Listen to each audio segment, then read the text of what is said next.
नमस्कार, current news में आपका स्वागत है। मैं हूं आतिफा काजी। इस सेगमेंट में हम उन खास और जरूरी खबरों की चर्चा करते हैं जो आपकी परीक्षा के लिहाज से बेहद अहम साबित हो सकती हैं। ये बीते हफ्ते की वो बड़ी खबरें होती हैं जिनके इर्द गिर्द आपकी परीक्षा के सवाल बनाए जा सकते हैं। तो आइए सबसे पहले हेडलाइंस पर डालते हैं नजर। सुप्रीम कोर्ट से नहीं मिली समलैंगिक विवाह को मान्यता, कहा मौलिक अधिकार नहीं है शादी, आगे का रास्ता तय करे विधायिका। ग्लोबल हंगर इंडेक्स में पिछड़ा भारत, मिला 111वां स्थान, पाकिस्तान नेपाल से भी बुरा हाल। निपाह वायरस को लेकर नेचर में प्रकाशित हुआ लेख, दक्षिण पूर्व एशिया में बढ़ सकता है वायरस का खतरा, निपटान के लिए उठाने होंगे सख्त कदम। भारत में दर्ज हुआ तिलापिया पार्वो वायरस का पहला मामला, तिलापिया मछली को प्रभावित करता है वायरस, 30 से 50% है मृत्यु दर। और जारी हुआ ग्लोबल रिमोट वर्क इंडेक्स 2023, 108 देशों की सूची में भारत को मिला 64वां स्थान, 15 पायदान का हुआ नुकसान।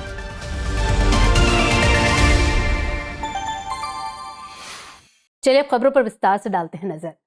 तो हाल ही में सुप्रीम कोर्ट ने समलैंगिक विवाह पर ऐतिहासिक फैसला सुनाया। मुख्य न्यायाधीश डीवाई चंद्रचूड़ की अध्यक्षता वाली 5 जजों की संवैधानिक पीठ ने समलैंगिक विवाह को मान्यता देने से इनकार कर दिया। अपने निर्णय में उच्चतम न्यायालय ने कहा कि संविधान के तहत शादी मौलिक अधिकार की श्रेणी में नहीं आता है, इसलिए कोर्ट ने समान लिंग संबंधों को कानूनी दर्जा प्रदान करने का कार्य विधायिका पर छोड़ दिया है। साथ ही समलैंगिक जोड़े को बच्चे को गोद लेने का अधिकार नहीं दिया गया। कोर्ट के मुताबिक ऐसा करने से मौजूदा सामाजिक ढांचा बच्चे को कई कानूनी और सामाजिक अधिकारों से वंचित कर देगा। याचिकाकर्ताओं ने सुप्रीम कोर्ट से विवाह शब्द की व्याख्या पुरुष और महिला के बजाय पति पत्नी के बीच करने की मांग की थी। वैकल्पिक रूप से याचिकाकर्ताओं ने स्पेशल मैरिज एक्ट के उन प्रावधानों को रद्द करने के लिए कहा था जो लिंग प्रतिबंधात्मक है। हालांकि कोर्ट ने यह कहते हुए इनकार कर दिया कि अंतरधार्मिक विवाह की सुविधा देने वाले अधिनियम में गड़बड़ी करने से अन्य कानूनों और दूसरों के अधिकारों पर व्यापक प्रभाव पड़ेगा। इसलिए कोर्ट ने कहा कि समलैंगिक विवाह की अनुमति देने के लिए विशेष विवाह अधिनियम 1954 में बदलाव करना संभव नहीं है। हालांकि कोर्ट ने ट्रांसजेंडर को विवाह करने की अनुमति प्रदान की है अगर वो आपस में अपनी पहचान ट्रांसमैन और ट्रांस वुमेन के रूप में करते हैं, तो स्पेशल मैरिज एक्ट के तहत इनकी शादी रजिस्टर की जा सकती है। वैश्विक स्तर पर बात करें तो करीब 30 से अधिक देशों में समलैंगिक विवाह को मान्यता प्राप्त है। मीडिया रिपोर्ट्स के मुताबिक नीदरलैंड समलैंगिक विवाह को वैध बनाने वाला पहला देश है। वहीं मौजूदा समय में संयुक्त राज्य अमेरिका, ऑस्ट्रेलिया, जर्मनी, कोस्टारिका और स्विट्जरलैंड समेत कई देशों में समलैंगिक विवाह मान्य है। हाल ही में एक 27 वर्षीय महिला ने गर्भपात से जुड़े मामले को लेकर सुप्रीम कोर्ट में एक याचिका दायर की। याचिका में 26 सप्ताह के गर्भ को समाप्त करने की अनुमति मांगी गई। याचिकाकर्ता के मुताबिक उनके पहले से ही 2 बेटे हैं और वर्तमान गर्भावस्था अनियोजित थी। इसके अलावा पारिवारिक आय तीसरे बच्चे का भरण पोषण करने के लिए अपर्याप्त है। साथ ही महिला ने अपनी मानसिक स्थिति का हवाला देते हुए गर्भावस्था को समाप्त करने का अनुरोध किया। हालांकि एक लंबी बहस के बाद भारत के मुख्य न्यायाधीश डीवाई चंद्रचूड़ की अध्यक्षता वाली 3 न्यायाधीशों की पीठ ने महिला की याचिका खारिज कर दी। कोर्ट ने अपने फैसले में मेडिकल रिपोर्ट्स का हवाला देते हुए कहा कि चूंकि भ्रूण में किसी प्रकार की समस्या नहीं है, इसलिए गर्भपात कराना अजन्मे बच्चे के अधिकारों के खिलाफ होगा। ऐसे में अदालत एक अजन्मे बच्चे के अधिकारों की अनदेखी नहीं कर सकती। आपको बता दें कि देश में medical termination of pregnancy act 3 चरणों में गर्भावस्था को खत्म करने की अनुमति देता है। एक डॉक्टर की सलाह पर 20 सप्ताह तक गर्भावस्था को समाप्त करने की अनुमति है। यदि गर्भावस्था 20 से 24 सप्ताह की है तो गर्भपात का निर्णय 2 पंजीकृत चिकित्सकों द्वारा किया जाता है। वहीं 24 सप्ताह के बाद मेडिकल बोर्ड द्वारा गर्भपात पर फैसला लिया जाता है। हाल ही में जारी ग्लोबल हंगर इंडेक्स में भारत को 111वां स्थान हासिल हुआ है। इंडेक्स में भारत का स्कोर 100 पॉइंट स्केल पर 28.7 है। इस सूची में कुल 125 देशों को शामिल किया गया है। वहीं इंडेक्स में पाकिस्तान 102वीं, बांग्लादेश 81वीं, नेपाल 69वीं और श्रीलंका 60वीं रैंक के साथ भारत से बेहतर स्थिति में है। रिपोर्ट के मुताबिक वैश्विक स्तर पर भारतीय कुपोषित बच्चों की हिस्सेदारी 2017 में 7.5 से बढ़कर 2022 में 9.2% हो गई है। असल में ग्लोबल हंगर इंडेक्स स्कोर में 4 संकेतकों को शामिल किया जाता है। इनमें अल्पोषण, बच्चों का बौनापन, बच्चों का कमजोर होना और बाल मृत्यु दर शामिल है। इंडेक्स में जहां 0 सबसे अच्छा स्कोर है, वहीं 100 सबसे खराब स्कोर है। इंडेक्स के मुताबिक भारत ने साल 2000 से 2015 के बीच महत्वपूर्ण प्रगति की थी। 2000 में स्कोर 38.4 से सुधरकर 2008 में 35.5 और 2015 में 29.2 हो गया और वर्तमान में यह 28.7 है। ये दर्शाता है कि लगभग 8 वर्षों तक भारत के स्कोर में केवल 0.5 अंक का सुधार देखने को मिला। रिपोर्ट के अनुसार भारत समेत अन्य देशों के स्कोर में आई इस स्थिरता के कई कारण हैं। कोविड-19 महामारी, जलवायु परिवर्तन के प्रभाव और कई देशों में चल रहे संघर्ष इनमें प्रमुख हैं। जहां एक तरफ कोविड-19 के कारण वैश्विक अर्थव्यवस्था काफी हद तक प्रभावित हुई है, वहीं दूसरी तरफ जलवायु परिवर्तन के कारण पर्यावरण पर नकारात्मक प्रभाव पड़ रहा है। इससे फसलों का उत्पादन भी प्रभावित हो रहा है। साथ ही विभिन्न देशों में चल रहे संघर्ष के कारण आयात निर्यात पर प्रभाव पड़ता है। ये सभी कारण प्रत्यक्ष और अप्रत्यक्ष रूप से भुखमरी को बढ़ाते हैं। हालांकि भारत सरकार इससे निपटने के लिए मिशन सक्षम आंगनवाड़ी और पोषण 2.0 और शून्य भुखमरी कार्यक्रम जैसी अन्य परियोजनाओं का संचालन कर रही है। हालांकि भारत सरकार ने इस रिपोर्ट को त्रुटिपूर्ण बताया है। सरकार के मुताबिक ये रिपोर्ट भारत की वास्तविक स्थिति को प्रतिबिंबित नहीं करती। हाल ही में सरकार ने खान और खनिज विकास और विनियमन अधिनियम 1957 की दूसरी अनुसूची में संशोधन किया है। ऐसा रणनीतिक रूप से महत्वपूर्ण खनिजों के खनन संबंधी प्रतिस्पर्धी रॉयल्टी दरें निर्धारित करने के लिए किया गया है। इन खनिजों में लिथियम, नोएबियम और दुर्लभ पृथ्वी तत्व शामिल हैं। ये निर्णय सरकार द्वारा 6 खनिजों को निर्दिष्ट परमाणु खनिजों की सूची से हटाने के बाद लिया गया है। गौरतलब है कि खान और खनिज विकास और विनियमन अधिनियम वर्तमान में उन खनिजों के लिए 12% की रॉयल्टी दर निर्देशित करता है जो विशेष रूप से अनुसूची में सूचीबद्ध नहीं है। अब लिथियम खनन पर लंदन मेटल एक्सचेंज मूल्य के आधार पर 3% की रॉयल्टी लगेगी। वहीं नोएबियम प्राथमिक और द्वितीयक दोनों स्रोतों के मामले में 3% रॉयल्टी होगी, जबकि दुर्लभ पृथ्वी तत्व के ASP पर 1% की रॉयल्टी लगेगी। बता दें कि lithium rechargeable lithium ion battery का एक महत्वपूर्ण घटक है। इसका इस्तेमाल इलेक्ट्रिक वाहनों तथा लैपटॉप और मोबाइल जैसे उपकरण में किया जाता है। नोएबियम का उपयोग कम तापमान पर स्टेनलेस स्टील सहित विभिन्न मिश्रित धातुओं को मजबूती प्रदान करने के लिए किया जाता है। इसका उपयोग जेट इंजन, MRI स्कैनर, तेल और गैस पाइपलाइन आदि में किया जाता है। वहीं रेयर अर्थ मटेरियल या दुर्लभ पृथ्वी तत्व 17 भारी धातुओं का एक समूह होता है। इसका उपयोग इलेक्ट्रॉनिक्स, लेजर और चुंबकीय सामग्री आदि में किया जाता है। गौरतलब है कि खनिज रॉयल्टी खनिज पदार्थों के खनन के अधिकार के बदले सरकार को दिया जाने वाला आर्थिक मूल्य है। दरअसल भारत में खनिज रॉयल्टी दरें दुनिया में सबसे अधिक हैं। रॉयल्टी दरों के अधिक होने से खनन क्षेत्र की प्रतिस्पर्धात्मकता प्रभावित हो रही थी। यही वजह है कि सरकार ने इन्हें कम किया है। नई रॉयल्टी दरों से निजी क्षेत्र की भागीदारी का मार्ग प्रशस्त होगा और खनिजों के व्यावसायिक दोहन को भी प्रोत्साहन मिलेगा। इस निर्णय का मूल उद्देश्य खनिजों के आयात को कम करके घरेलू खनन को बढ़ावा देना है। ये इलेक्ट्रिक वाहनों, ऊर्जा भंडारण समाधान से संबंधित उद्योगों के विकास के लिए महत्वपूर्ण है। इन महत्वपूर्ण खनिजों को साल 2070 तक नेट जीरो उत्सर्जन हासिल करने के लिए एक महत्वपूर्ण कदम के रूप में देखा जा रहा है।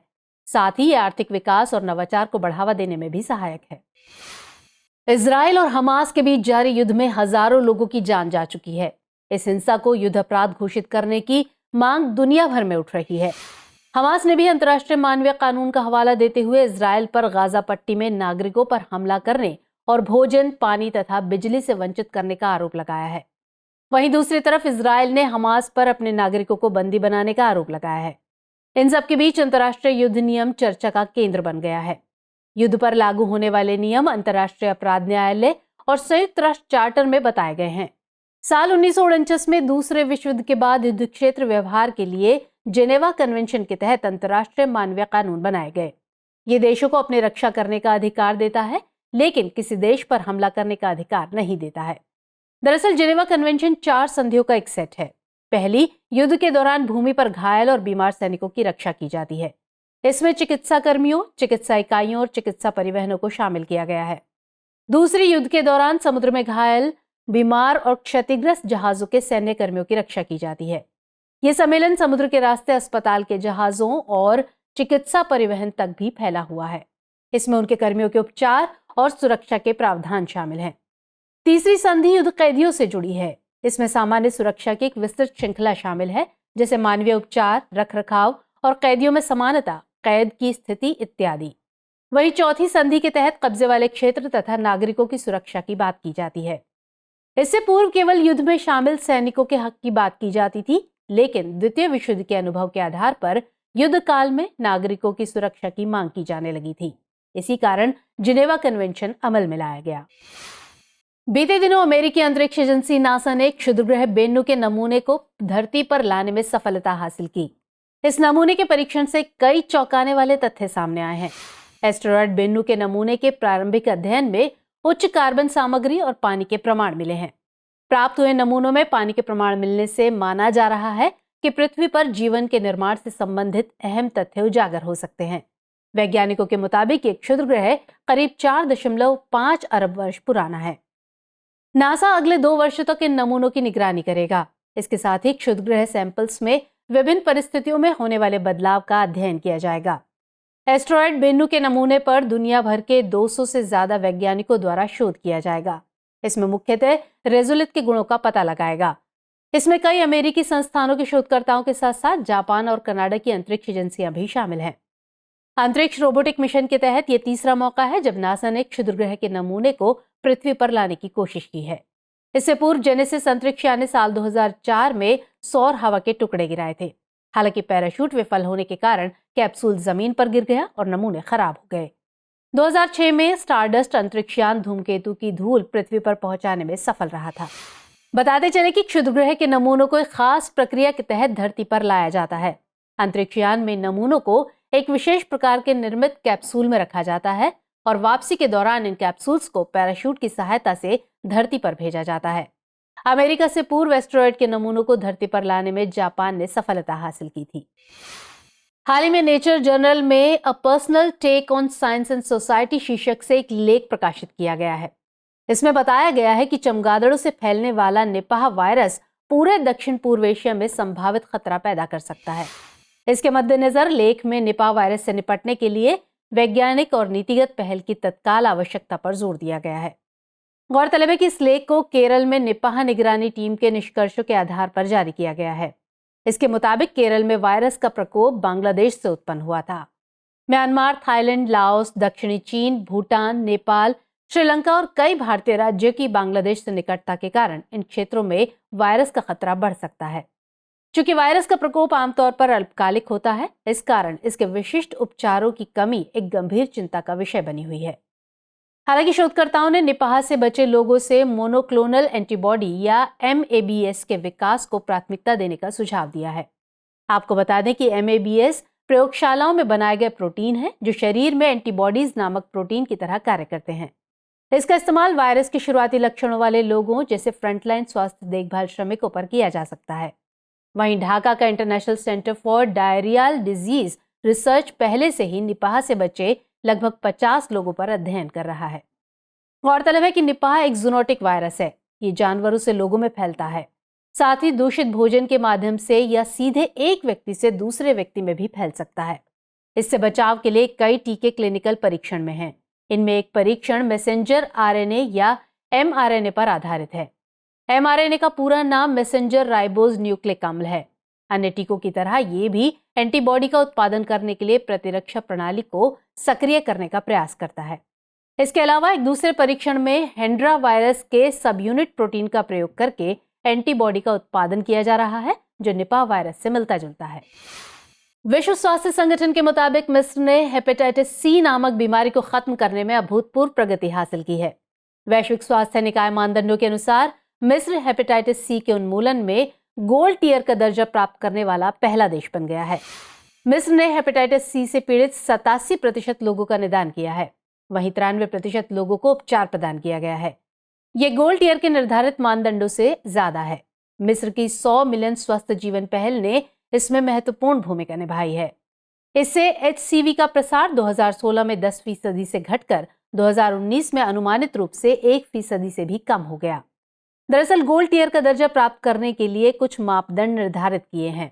इनमें क्रोनिक हेपेटाइटिस C वायरस से पीड़ित 80% से ज्यादा लोगों का निदान करना शामिल है। वहीं HCV से पीड़ित 70% से ज्यादा व्यक्तियों को इलाज करना जरूरी है। यकृत कैंसर सहित हेपेटाइटिस सीक्वेल के लिए एक प्रहरी निगरानी कार्यक्रम की स्थापना करना भी इसमें शामिल है। आपको बता दें कि हेपेटाइटिस C वायरस के साथ लंबे समय तक संक्रमण को क्रोनिक हेपेटाइटिस C कहा जाता है। हेपेटाइटिस सी के सबसे ज्यादा मामले यूरोप, दक्षिण पूर्व एशिया और पूर्वी भूमध्य सागरीय क्षेत्रों में देखने को मिलते हैं। विश्व स्वास्थ्य संगठन के अनुसार 2019 में दुनिया भर में हेपेटाइटिस सी से ग्रसित लोगों का आंकड़ा 58 मिलियन था। गौरतलब है कि हेपेटाइटिस सी वायरस के कारण होता है। ये लिवर को प्रभावित करता है। हेपेटाइटिस सी वायरस एक रक्त जनित वायरस है। आमतौर पर अधिकांश संक्रमण असुरक्षित इंजेक्शन के प्रयोग से होता है। हाल ही में लाइफ कार्यक्रम के तहत केंद्रीय पर्यावरण, वन और जलवायु परिवर्तन मंत्रालय ने 2 योजनाओं की शुरुआत की है। ये पहल ग्रीन क्रेडिट प्रोग्राम और इकोमार्क योजना है। मंत्रालय ने इन योजनाओं से संबंधित अधिसूचना भी जारी की है। ग्रीन क्रेडिट प्रोग्राम अपनी तरह की पहली बाजार आधारित व्यवस्था है। इसे व्यक्तियों, समुदायों, निजी क्षेत्र के उद्योगों और कंपनियों जैसे विभिन्न हितधारकों द्वारा विभिन्न क्षेत्रों में स्वैच्छिक पर्यावरणीय कार्यों को प्रोत्साहित करने के लिए तैयार किया गया है। ग्रीन क्रेडिट व्यापार योग्य होंगे। इन्हें अर्जित करने वाले क्रेडिट को प्रस्तावित घरेलू बाजार मंच पर बिक्री के लिए रखा जा सकेगा। किसी भी गतिविधि में विभिन्न आधारों पर ग्रीन क्रेडिट की गणना की जाएगी। इसमें पर्यावरणीय परिणाम प्राप्त आवश्यक संसाधन आवश्यकताओं, पैमाने की समानता, दायरे, आकार और अन्य प्रासंगिक मापदंड शामिल होंगे। वहीं दूसरी तरफ इकोमार्क योजना की बात करें तो इसके माध्यम से पर्यावरण के अनुकूल उत्पादों की लेबलिंग की जाएगी। इकोमार्क्स घरेलू और अन्य उपभोक्ता उत्पादों के लिए मान्यता और लेबलिंग प्रदान करेगा। भारतीय मानकों की गुणवत्ता आवश्यकताओं के साथ साथ कुछ पर्यावरणीय मापदंडों को पूरा करने वाले उत्पादों की लेबलिंग की जाएगी। इस योजना का मुख्य उद्देश्य उपभोक्ताओं को टिकाऊ उपभोग पैटर्न की व्यवस्था मुहैया कराना है। इसके साथ ही उद्योग को पर्यावरण अनुकूल प्रक्रियाओं को लागू करने के लिए एक दिशा निर्देश भी प्रदान करता है। आपको बताते चले कि प्रोग्राम लाइफ की शुरुआत प्रधानमंत्री नरेंद्र मोदी द्वारा ग्लासगो में आयोजित 26वें संयुक्त राष्ट्र जलवायु परिवर्तन सम्मेलन में की गई थी। इसके तहत लोगों को पर्यावरण के प्रति जागरूक बनाने का लक्ष्य है। मिशन लाइफ को 3 चरणों में बांटा गया है। प्रथम चरण में मांग में परिवर्तन, दूसरे चरण में आपूर्ति में परिवर्तन और अंतिम चरण में नीति में परिवर्तन करने की बात कही गई है। भारत में तिलापिया पार्वो वायरस का पहला मामला दर्ज किया गया है। तमिलनाडु के रानीपेट जिले में इस वायरस की पुष्टि की गई है।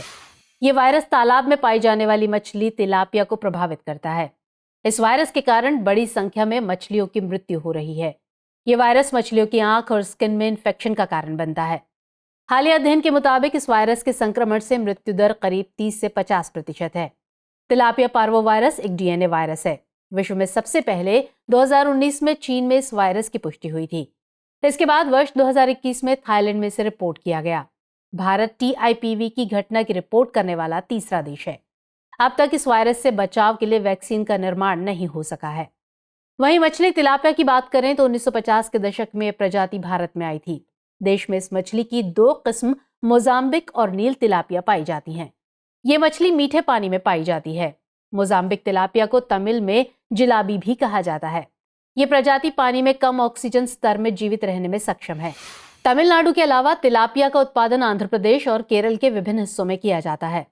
तिलापिया दुनिया में सबसे ज्यादा उत्पादक और अंतर्राष्ट्रीय स्तर पर व्यापार की जाने वाली खाद्य मछली के रूप में उभर कर सामने आई है। हाल ही में गोवा काजू यानी करनेल को जीआई टैग मिला है। ये राज्य में उत्पन्न होने वाले काजू की अनूठी विशेषताओं और गुणों के मद्देनजर दिया गया है। टैग को राज्य के काजू उद्योग विकास के लिए महत्वपूर्ण माना जा रहा है। साथ ही इसे गोवा के काजू की विरासत को संरक्षित करने में भी एक महत्वपूर्ण पहल के रूप में देखा जा रहा है। गौरतलब है कि 16वीं शताब्दी में काजू को ब्राजील से पुर्तगालियों द्वारा गोवा लाया गया था। शुरुआत में इसे मुख्य रूप से वनीकरण और मिट्टी संरक्षण के लिए जाना जाता था, लेकिन 18वीं शताब्दी के मध्य में काजू का खाद्य सामग्री के रूप में प्रयोग किया गया।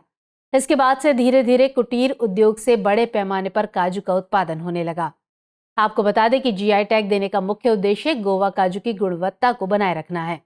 दरअसल कुछ व्यापारियों द्वारा सस्ते काजू पर गोवा काजू का टैग लगाकर बेचा जाता था, जिससे इसकी गुणवत्ता खराब हो रही थी। इस वजह से इसके उत्पादन पर भी नकारात्मक प्रभाव देखने को मिल रहा था। इसकी प्रसंस्करण कंपनियों में भी कमी हो रही थी।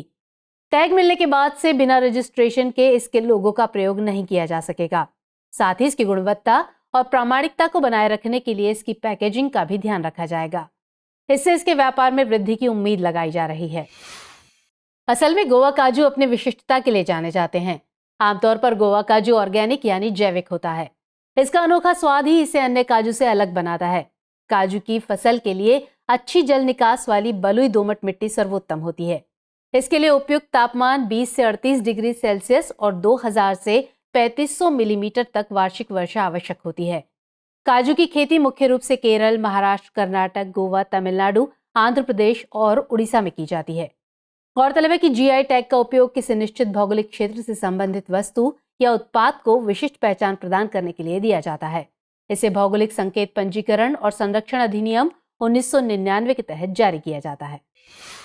विज्ञान एवं प्रौद्योगिकी मंत्रालय वैज्ञानिकों की सेवानिवृत्ति की आयु 60 से बढ़ाकर 65 वर्ष करने की योजना पर विचार कर रहा है। इसका मुख्य उद्देश्य वरिष्ठ वैज्ञानिकों को उन विश्वविद्यालयों और संस्थानों में जाने से रोकना है जहां सेवानिवृत्ति की आयु पहले से ही 65 वर्ष है। हालांकि ऐसा पहली बार नहीं है जब वैज्ञानिकों की सेवानिवृत्ति की आयु बढ़ाने की योजना बनाई जा रही है। इससे पहले साल 2015 में भी ऐसा प्रयास किया जा चुका है। सरकार अब तक सेवानिवृत्ति के करीब पहुंच चुके वैज्ञानिकों को एक्सटेंशन दे देती थी। इससे उनका कार्यकाल 2 या 5 साल तक बढ़ जाता था। गौरतलब है कि वर्तमान में सरकार के अधिकांश विभागों में वैज्ञानिक 60 वर्ष की उम्र में सेवानिवृत्त होते हैं, जबकि आईसीएआर यानी भारतीय कृषि अनुसंधान परिषद और आईसीएमआर यानी भारतीय चिकित्सा अनुसंधान परिषद में काम करने वाले वैज्ञानिक 62 वर्ष की उम्र में सेवानिवृत्त होते हैं। सरकार की माने तो इस प्रस्ताव से वरिष्ठ वैज्ञानिकों के ज्ञान और अनुभव को संरक्षित करके कुशल प्रतिभा को बनाए रखा जा सकेगा। ये उन व्यवसायों में सहायक हो सकता है जहां गहन विशेषज्ञता और ज्ञान की आवश्यकता होती है। सरकार वैज्ञानिकों को विश्वविद्यालयों और आईआईटी जैसे संस्थानों के वैज्ञानिकों के समान अवसर प्रदान करना चाहती है। सेवानिवृत्ति की आयु बढ़ जाने से अनुसंधान परियोजनाओं को लंबे समय तक जारी रखा जा सकेगा, जिससे शोध परिणाम अधिक सुसंगत और महत्वपूर्ण हो सकते हैं। हालांकि इस प्रस्ताव के कुछ नकारात्मक प्रभाव भी देखने को मिल सकते हैं। इससे युवा वैज्ञानिकों के लिए नियुक्ति संबंधी समस्या उत्पन्न हो सकती है। इससे विचारों और नवाचार में भी हानि हो सकती है, क्योंकि युवा वैज्ञानिक अनुसंधान में अक्सर नए दृष्टिकोण को अपनाते हैं। वरिष्ठ वैज्ञानिकों की बढ़ती उम्र के साथ उन्हें नई प्रौद्योगिकियों और अनुसंधान प्रवृत्तियों के साथ तालमेल बिठाने में कठिनाई हो सकती है, जबकि युवा वैज्ञानिक बदलते नवाचारों के साथ अधिक सक्षम होते हैं। हाल ही में फ्रांस में कांस्य युग की चट्टान की खोज की गई है। ये चट्टान पेरिस से करीब 500 किलोमीटर दूर ब्रिटनी क्षेत्र में पाई गई है। शोधकर्ताओं के मुताबिक इस चट्टान की विशेषता है कि ये एक प्रकार का खजाना मानचित्र है। ये प्राचीन सभ्यता की अहम जानकारी अपने में समेटे हुए है। इसका उपयोग उत्तर पश्चिमी फ्रांस के आसपास प्राचीन स्थलों की खोज के लिए किया जा रहा है। हालांकि इस चट्टान की सही उम्र के विषय में कोई जानकारी सामने नहीं आई है। जानकारी के मुताबिक चट्टान पर जटिल नक्काशी के माध्यम से नदियों, पहाड़ों और अन्य भौगोलिक चित्रों को बनाया गया है। इसमें महत्वपूर्ण स्थलों और बस्तियों का प्रतिनिधित्व करने वाले प्रतीक भी शामिल हैं। इसके अलावा इस चट्टान से समाज की सांस्कृतिक प्रथाओं और मान्यताओं के बारे में भी जानकारी सामने आई है। विशेषज्ञों के मुताबिक चट्टान में उकेरे गए प्रतीक और रूपांकन धार्मिक अनुष्ठानों तथा समारोहों से जुड़े हैं। इससे पता चलता है कि मानचित्र का प्राचीन सभ्यता के लिए आध्यात्मिक महत्व रहा होगा। विशेषज्ञों ने चट्टान को स्कैन करके इसे नए नक्शों से मिलाया है। इसके 80% हिस्से मौजूदा समय के स्थानों से मेल खा रहे हैं। आपको बता दें कि साल 1900 में ही एक स्थानीय इतिहासकार ने इस चट्टान की खोज की थी। हालांकि उस समय वे इस चट्टान के ऐतिहासिक महत्व से अनजान थे। हाल ही में ग्लोबल रिमोट वर्क इंडेक्स 2023 जारी हुआ। इंडेक्स में कुल 108 देशों की रैंकिंग दी गई है। 2023 के इस इंडेक्स में डेनमार्क पहले स्थान पर है, वहीं रिपोर्ट में अंगोला देश अंतिम पायदान पर है। इंडेक्स में इस वर्ष भारत ने 15 पायदान नीचे खिसकते हुए 64वां स्थान हासिल किया है। साल 2022 में देश को 49वां स्थान प्राप्त हुआ था। इसके साथ ही डिजिटल और भौतिक बुनियादी ढांचे में भारत ने 77वां स्थान हासिल किया है। सामाजिक सुरक्षा की श्रेणी में भारत 74वें पायदान पर है। भारत ई इंफ्रास्ट्रक्चर में 95वें स्थान पर है, जो इंटरनेट कनेक्शन की सामर्थ्य और गुणवत्ता दोनों में चुनौतियों को दर्शाता है। इंडेक्स में पड़ोसी देश पाकिस्तान और नेपाल ने क्रमशः 93वां और 89वां स्थान प्राप्त किया है। इसके अलावा भारत से बेहतर प्रदर्शन कर चीन ने 39वां स्थान हासिल किया है। Global remote work index cyber सुरक्षा कंपनी नॉर्डलेयर द्वारा जारी किया जाता है। दूरस्थ कार्य आकर्षण का आकलन करने के लिए मुख्यतः 4 आयामों का उपयोग किया जाता है, जिसमें साइबर सुरक्षा, आर्थिक सुरक्षा, डिजिटल एवं भौतिक बुनियादी ढांचा और सामाजिक सुरक्षा शामिल है।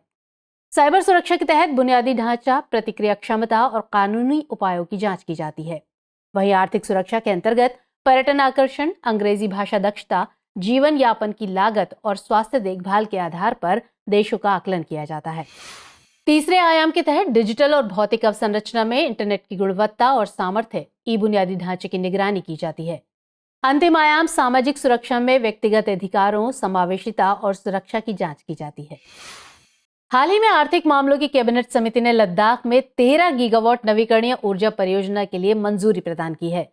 इस परियोजना को ग्रीन एनर्जी कॉरिडोर के चरण 2 के तहत स्वीकृति दी गई है। ये परियोजना लगभग 6 से 7 वर्षों में पूरी होगी। नवीकरणीय ऊर्जा परियोजना की अनुमानित लागत करीब 20 करोड़ रुपए है। इसमें केंद्रीय वित्तीय सहायता द्वारा परियोजना का 40% खर्च उठाया जाएगा। लद्दाख में कुशल ऊर्जा संचरण सुनिश्चित करने के लिए अत्याधुनिक उपकरणों का प्रयोग किया जाएगा। इसमें वोल्टेज सोर्स कन्वर्टर आधारित high voltage direct current system और extra high voltage alternating current system तैनात किए जाएंगे। गौरतलब है कि लद्दाख के जटिल भूभाग, कठोर जलवायु परिस्थितियां और रक्षा संवेदनशीलता इस परियोजना के महत्व को बढ़ा देती हैं। इस परियोजना के तहत 713 किलोमीटर का ट्रांसमिशन नेटवर्क स्थापित किया जाएगा। इसमें 480 किलोमीटर की high voltage direct current line बिछाई जाएगी। इसके साथ ही लद्दाख के पांग क्षेत्र में ऊर्जा टर्मिनल भी स्थापित किया जाएगा। इस कदम के माध्यम से साल 2030 तक गैर जीवाश्म ईंधन से 500 गीगावाट बिजली प्राप्त करने का लक्ष्य रखा गया है। साथ ही भारत की दीर्घकालिक ऊर्जा सुरक्षा सुनिश्चित करने और कार्बन उत्सर्जन को कम करने की दिशा में एक बड़ा कदम माना जा रहा है। आपको बता दें कि intra state transmission system green energy corridor चरण 2 पहले से ही गुजरात, हिमाचल प्रदेश, कर्नाटक, केरल, राजस्थान, तमिलनाडु राज्यों में क्रियाशील है। ये पहल करीब 20 गीगावाट नवीकरणीय ऊर्जा के ग्रिड एकीकरण और बिजली निकासी पर केंद्रित है। तो खबरों के बाद अब बुलेटिन से जुड़े 5 सवालों पर डालते हैं एक नजर। इस बुलेटिन पर आधारित 5 प्रश्न इस प्रकार हैं। पहला प्रश्न, ग्लोबल हंगर इंडेक्स से संबंधित निम्नलिखित कथनों पर विचार कीजिए। पहला कथन, वर्ष 2023 में भारत ने सूचकांक में 111वां स्थान प्राप्त किया है। दूसरा कथन, इसे विश्व बैंक द्वारा जारी किया जाता है। और तीसरा कथन, इसे 8 संकेतकों के आधार पर तैयार किया जाता है। आपको बताना है कि इनमें से कितने कथन सही हैं। ऑप्शन है ए केवल 1, बी केवल 2, सी सभी 3 या फिर डी कोई भी नहीं। अगला प्रश्न, जिनेवा कन्वेंशन से संबंधित निम्नलिखित कथनों पर विचार कीजिए। कथन 1, इसकी शुरुआत द्वितीय विश्व युद्ध के बाद औपचारिक तौर पर की गई। द्वितीय कथन, ये 7 संधियों का एक सेट है। और तीसरा कथन, इसके तहत युद्ध में शामिल सैनिकों के साथ नागरिकों की रक्षा की भी बात की जाती है। उपरोक्त में से कितने कथन सही हैं? ए केवल 1, बी केवल 2, सी सभी 3 या फिर डी कोई भी नहीं। अगला प्रश्न, मिशन लाइफ से संबंधित निम्नलिखित कथनों पर विचार कीजिए। कथन 1, इसकी शुरुआत प्रधानमंत्री नरेंद्र मोदी द्वारा ग्लासगो में आयोजित 24वें संयुक्त राष्ट्र जलवायु परिवर्तन सम्मेलन में की गई। कथन 2, मिशन लाइफ को 3 चरणों में बांटा गया है। और कथन 3, इस कार्यक्रम के तहत ग्रीन क्रेडिट प्रोग्राम और इकोमार्क योजना की शुरुआत की गई है। आपको बताना है कि इनमें से कितने कथन सही हैं। ऑप्शन है ए केवल 1, बी केवल 2, सी सभी 3 या फिर डी कोई भी नहीं। अगला प्रश्न देखते हैं। कर्नेल से संबंधित निम्नलिखित कथनों पर विचार कीजिए। पहला कथन, ये नारियल की एक खास किस्म है। दूसरा कथन, ये मुख्य तौर पर कर्नाटक में पाई जाती है। और तीसरा कथन, हाल ही में कर्नेल को जीआई टैग प्रदान किया गया है। उपरोक्त में से कितने कथन सही हैं? ए केवल 1, बी केवल 2, सी सभी 3 या फिर डी कोई भी नहीं। 5वां और अंतिम प्रश्न, ग्लोबल रिमोट वर्क इंडेक्स के संदर्भ में निम्नलिखित कथनों पर विचार कीजिए। पहला कथन, इसे वर्ल्ड इकोनॉमिक फोरम द्वारा जारी किया जाता है। दूसरा कथन, इस इंडेक्स में नीदरलैंड पहले स्थान पर है। तीसरा कथन, इसमें भारत ने 77वां स्थान प्राप्त किया है। और चौथा कथन, इसे 6 संकेतकों के आधार पर तैयार किया जाता है। आपको बताना है कि इनमें से कितने कथन गलत हैं। ऑप्शन है ए केवल 1, बी केवल 2, सी सभी 4 या फिर डी कोई भी नहीं। तो सवालों के जवाब कमेंट सेक्शन में जरूर दीजिएगा। तो फिलहाल इस बुलेटिन में इतना ही। खबरों को विस्तार से पढ़ने के लिए विजिट करें www.drishtias.com पर। साथ ही दृष्टि आईएएस के हिंदी, अंग्रेजी यूट्यूब चैनल और दृष्टि पीसीएस यूट्यूब चैनल को लाइक, शेयर और सब्सक्राइब करना ना भूलें। लेकिन चलते चलते डालते हैं कुछ छोटी मगर जरूरी खबरों पर नजर। हाल ही में केंद्रीय मंत्री श्री राजीव चंद्रशेखर ने अगरतला में हार्टलैंड त्रिपुरा परियोजना का उद्घाटन किया है। इसे राष्ट्रीय इलेक्ट्रॉनिकी एवं सूचना प्रौद्योगिकी संस्थान यानी NIELIT के सहयोग से शुरू किया गया है। आपको बता दें कि ये एक कौशल विकास परियोजना है। इसका उद्देश्य इंजीनियरिंग और गैर इंजीनियरिंग विषयों में स्नातक छात्रों को कौशल विकास और रोजगार के अवसर प्रदान करना है। इसमें कौशल विकास पाठ्यक्रमों के लिए एक विशिष्ट सेट तैयार किया जाएगा। इससे चुनिंदा पेशेवरों को इंटर्नशिप में चयनित होने का अवसर मिलेगा, जिससे उनके लिए रोजगार मिलने की संभावनाएं बढ़ेंगी। इसमें साइबर सुरक्षा, इंटरनल ऑडिट और बिजनेस कम्युनिकेशन जैसे कौशल को भी शामिल किया जाएगा। हाल ही में राष्ट्रपति श्रीमती द्रौपदी मुर्मू ने 69वें राष्ट्रीय फिल्म पुरस्कार प्रदान किए। इसमें वर्ष 2021 के लिए सुश्री वहीदा रहमान को Dada Saheb Phalke life time achievement पुरस्कार से सम्मानित किया गया। वहीं अल्लू अर्जुन को सर्वश्रेष्ठ अभिनेता, आलिया भट्ट और कृति सेनन को सर्वश्रेष्ठ अभिनेत्री का पुरस्कार मिला है, जबकि रॉकेटरी द नाम्बी इफेक्ट को बेस्ट फीचर फिल्म का पुरस्कार मिला है। आपको बता दें कि राष्ट्रीय फिल्म पुरस्कार भारत में सिनेमा के क्षेत्र में दिए जाने वाले प्रमुख पुरस्कारों में से एक है।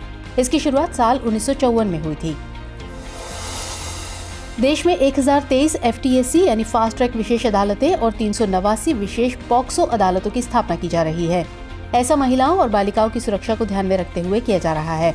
गौरतलब है कि ये एक केंद्र प्रायोजित योजना है। इसे न्याय विभाग द्वारा संचालित किया जा रहा है। इसकी संरचना के तहत प्रत्येक अदालत में एक न्यायिक अधिकारी और 7 कर्मचारी सदस्य शामिल हैं।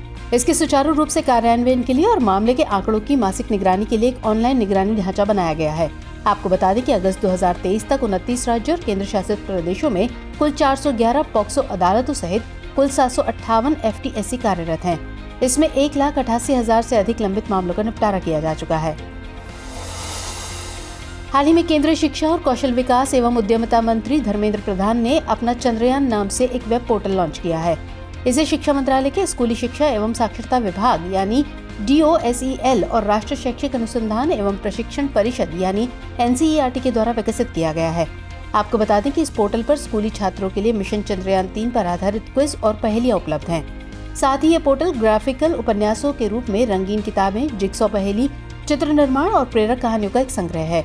इसके तहत 70% से अधिक अंक प्राप्त करने वाले सभी प्रतिभागियों को डिजिटल प्रमाण पत्र जारी किए जाएंगे, जबकि शुरू के 1000 विजेताओं को उनकी आयु के अनुसार पुस्तकें प्रदान की जाएंगी। केंद्र सरकार सीमा सुरक्षा के मद्देनजर भारत की सीमाओं पर विकिरण जांच उपकरण स्थापित करने की योजना बना रही है। ये उपकरण देश की सीमाओं पर 8 भूमि क्रॉसिंग बिंदुओं पर लगाए जाएंगे।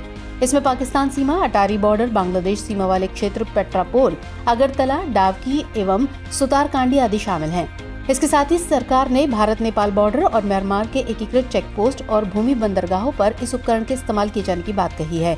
इस पहल का उद्देश्य अंतर्राष्ट्रीय सीमाओं के पार रेडियोधर्मी सामग्रियों की तस्करी को रोकना है। हाल ही में भारत और श्रीलंका के बीच फेरी सेवा की शुरुआत की गई है। ये नौका सेवा तमिलनाडु के नागपट्टिनम से उत्तरी श्रीलंका के जाफना में कांके संथुराई तक के लिए शुरू की गई है। इसका मुख्य उद्देश्य द्विपक्षीय संबंधों को मजबूत करना, पर्यटन को बढ़ावा देना और लोगों से लोगों के बीच संबंधों को बढ़ाना है। इससे दोनों तटों के स्थानीय व्यापारियों को लाभ होने की उम्मीद है। गौरतलब है कि यात्रा में प्रयोग होने वाले हाई स्पीड क्राफ्ट जहाज का नाम चेरिया पानी है। हालांकि भारत और श्रीलंका के बीच फेरी सेवा की शुरुआत कोई नई बात नहीं है। इससे पूर्व साल 1900 में इंडो सीलोन एक्सप्रेस की शुरुआत की गई थी, लेकिन श्रीलंका में गृह युद्ध के कारण ये सेवाएं बंद हो गईं। हाल ही में प्रधानमंत्री नरेंद्र मोदी ने उत्तर प्रदेश के साहिबाबाद से पहली रैपिडेक्स ट्रेन को हरी झंडी दिखाई है। इसे भारत के पहले रीजनल रैपिड ट्रांजिट सिस्टम यानी RRTS के तहत शुरू किया गया है। इन RRTS ट्रेनों को नमो भारत के नाम से जाना जाएगा। ये ट्रेन साहिबाबाद को दुहाई डिपो से जोड़ते हुए रास्ते में गाजियाबाद, गुलधर और दुहाई स्टेशनों से जोड़ने वाली 17 किलोमीटर की दूरी तय करेंगी। ये ट्रेन 160 किलोमीटर प्रति घंटे की रफ्तार से चलेंगी।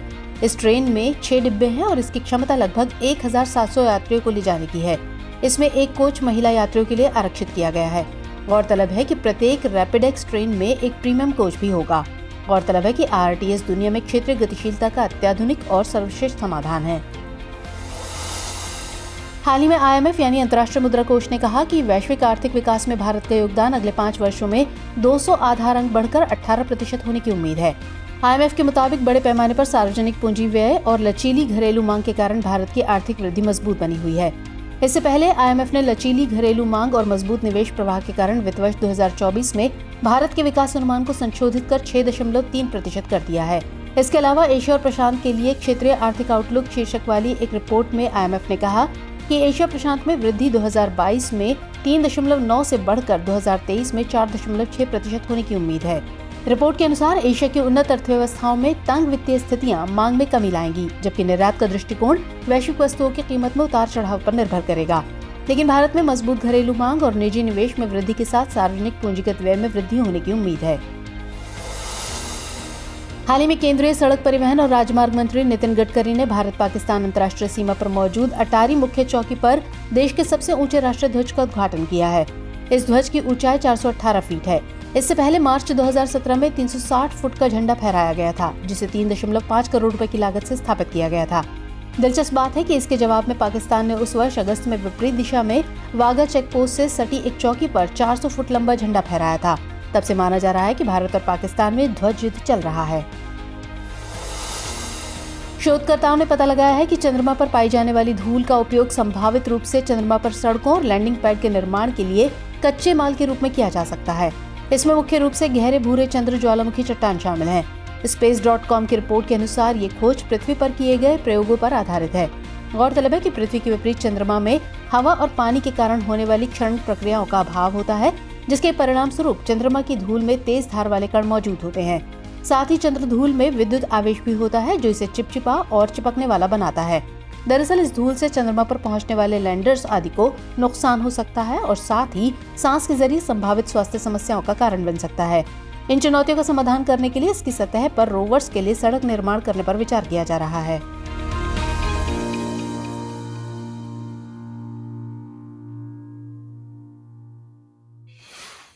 हमारी टीम कोशिश करती है कि आपको दी गई खबरों में एक भी गलती ना हो, लेकिन यदि किसी सोर्स या ह्यूमन एरर की वजह से ऐसी गलती हो जाती है तो इस वीडियो के कमेंट बॉक्स में उस गलती को सुधार कर पिन कर दिया जाता है। यह आपको कमेंट बॉक्स में सबसे ऊपर दिखाई देता है।